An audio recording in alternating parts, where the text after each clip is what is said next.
guys were just chugging along, like just no worries. And I remember in my head thinking, oh my God, like I was ahead of that guy for a little while, and now they're just taking off.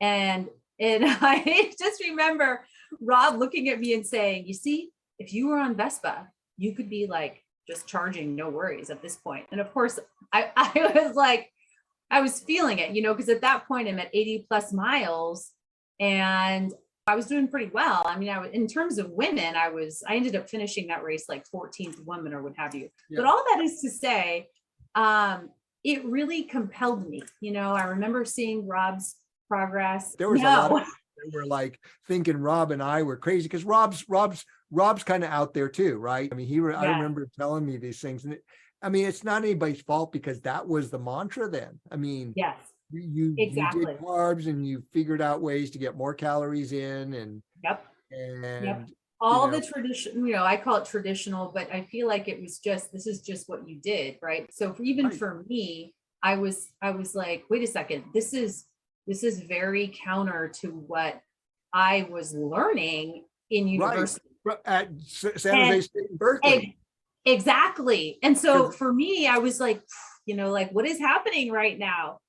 And it was new. It was science ahead of science, right? And so now science is supporting what you're saying, which to me is amazing, right? Because you were already ahead of it, but we didn't know you were ahead of it until now. Like you were really ahead of it. We're still ahead of it. We're still ahead of it. It's kind of like crazy how what we're doing. I mean, you're living it, right? Yes. But you're seeing what Jeff Browning's doing at 51. Yes. Right. And and I'm even me. I mean, I feel great. I mean, I'm excited about my season coming up. I do.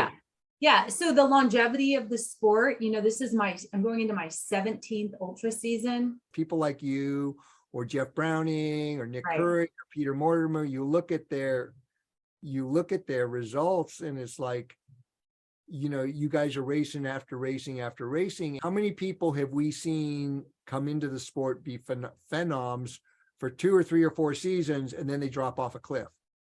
Exactly. 100%. I've been in it for a long time now. I feel like I can talk about it from a place of actual, like, okay, I've been there. I've been racing with some of these incredible athletes who now are just, I'm like, where are they?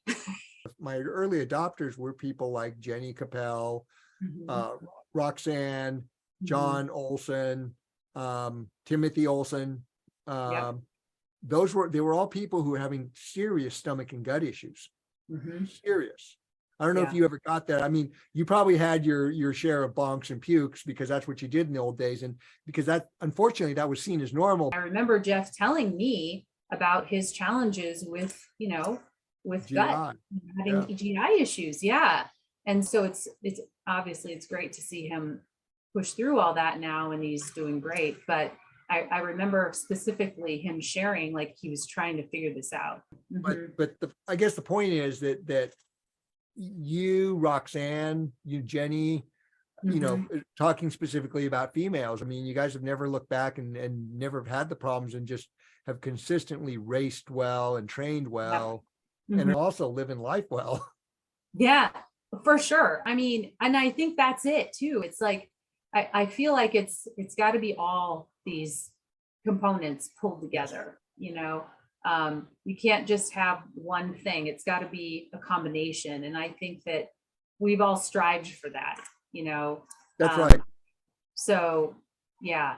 And I think that, like for me personally, I've never struggled with GI issues, and I'm really grateful for that. But I think,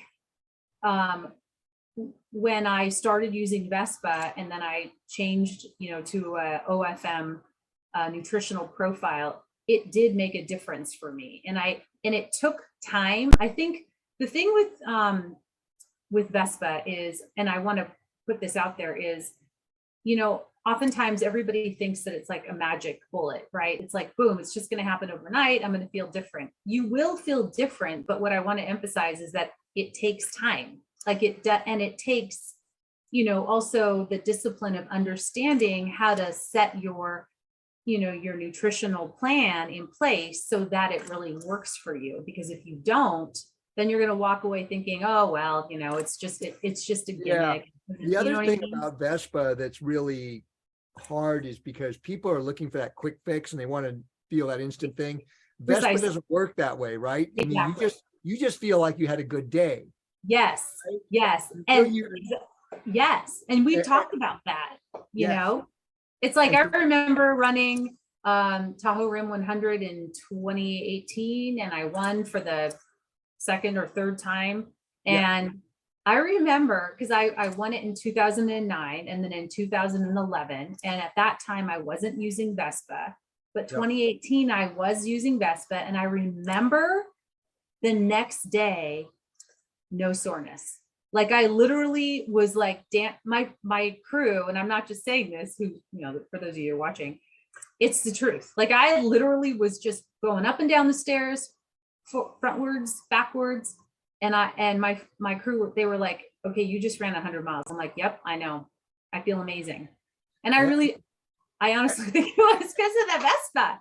Yeah. And that was Jeff when he get hurt. He was 1 month into Vespa and OFM. And he said after hurt, he was sending pictures to his wife because his legs weren't swollen. He was able to do air squats. He said you used to be like had total edema, had to walk backwards down the stairs, all this stuff.